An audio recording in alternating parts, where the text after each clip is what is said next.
ऐसा नहीं हो सकता कि आप हर वक्त पापियों के पास रहें और आप पर उनका असर ना हो। कितने मेरी बात को समझ रहे हैं? अगर लूत अलर्ट होता, अपने परिवार को वहां से दूर ले जाता, क्योंकि अनैतिकता का असर उसके परिवार पर हुआ। दिल का खतना, अपने आप को अलग रखना। जब आप अलग रखेंगे, आपको पेन्स होंगी, दर्द होगी, अकेलापन होगा। आप दुनिया की तरह नहीं जी पाएंगे, पर वो आपको बचा के रखेगा, वही आपको फायदे में रखेगा और वही उन वायदों को पूरा करने में आपकी मदद करेगा जो परमेश्वर ने आपके साथ किए हैं। बाइबल में परमेश्वर ने कहा, अब्राहम, जो वायदे मैंने तेरे साथ किए मैं उन्हें तब तक पूरा नहीं कर सकता जब तक तू खतना नहीं कराएगा। और बाइबल कहती जैसे ही उसका खतना हुआ, परमेश्वर ने अपने वायदे को पूरा किया। आपका आत्मिक खतना होता है, आज शारीरिक नहीं। क्या आप आत्मिक खतने में हैं? क्या अब भी?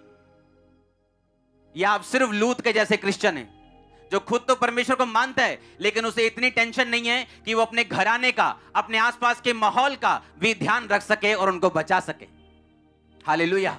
अगर आप परमेश्वर की बातों को ध्यान दें तो परमेश्वर ने एक वचन में लिखा अब्राहम के साथ कि मैं अब्राहम को आशीष दूंगा, क्योंकि मैं ये जानता हूं कि अब्राहम सिर्फ खुद ही नहीं पर अपने आने वाली जनरेशंस, अपने बच्चों को भी ये आज्ञा देगा कि वो यहोवा के मार्गों के ऊपर दृढ़ और अटल बने रहें। ये कारण था अब्राहम की ब्लेसिंग का। वो खतने में था, ये कारण था अब्राहम की ब्लेसिंग का। जब हम ऐसी संगति में होते हैं जो लोग मन के खतने से और परमेश्वर के करीब हैं और मन का खतना कर चुके, वो लोग चाहे कम बुद्धिमान भी हों तो भी मरते नहीं, चाहे वो कम स्पिरिचुअल भी हों तो भी मरते नहीं। आप जानते हैं जो अब्राहम और सारा की जो नौकरानी थी, बाइबल कहती है हाजिरा, अब्राहम ने जब उसे निकाला, परमेश्वर ने कहा इन्हें निकाल दे, और अब्राहम ने उसको पानी और रोटी दी और निकाल दिया, और वो एक जगह जाके रोने लगी। और परमेश्वर का दूत उसे पता क्या बोलता है? कहता मैंने उस लड़के की प्रार्थना सुनी, तेरा रोना नहीं मैंने देखा, तू रो रही मैंने ये नहीं देखा।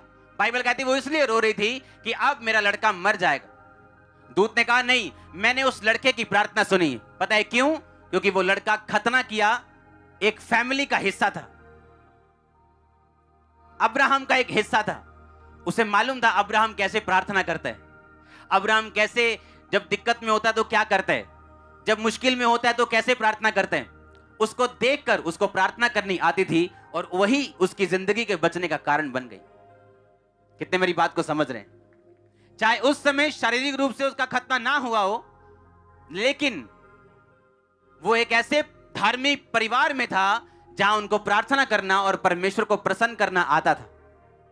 हालेलुया। अगर हम चाहते हैं हमारे वायदे पूरे हों जो खुदावंद ने हमारे साथ किए हैं, तो हमें खतने वाली जिंदगी को बिताना पड़ेगा। और हमारा खतना अब शारीरिक नहीं, बोलो मन का है। ऊंची आवाज में बोलो, बोलो पड़ोसी को, फिर से बोलो, बोलो मन का खतना कर। आमीन। आप जब मन का खतना करते हैं, आप फिर उन दोस्तों के साथ बेस्ट फ्रेंड नहीं रह सकते, आप उन लोगों के साथ नहीं रह सकते जिनका परमेश्वर के साथ कोई लेना देना नहीं है। आप अंधेरे के लोगों के साथ संगति नहीं कर सकते, आप उनके बेस्ट फ्रेंड नहीं बन सकते। आपकी एक अलग लाइफ होती। जैसे शारीरिक खतना दर्द वाला होता था, वैसे आत्मिक खतना भी दर्द वाला होता है। लेकिन जिन्होंने दर्द नहीं सही और दर्द के मारे दर्द ना हो इसलिए खतना नहीं करवाया, तब शरीर का और अब आत्मा का या मन का वो लोग कभी सक्सेसफुल नहीं हुए। हालेलुया। परमेश्वर ने आपको सफल होने के लिए बुलाया। उसने आपको फालतू में नहीं बुलाया, उसने अपना लहू फालतू में नहीं बहाया, उसने आपको किसी काम को करने के लिए बुलाया। और ये परमेश्वर का प्लान आपकी लाइफ में पूरा होगा अगर आप मन का खतना करके चलेंगे तो। ऊंची आवाज से बोलो हालेलुया।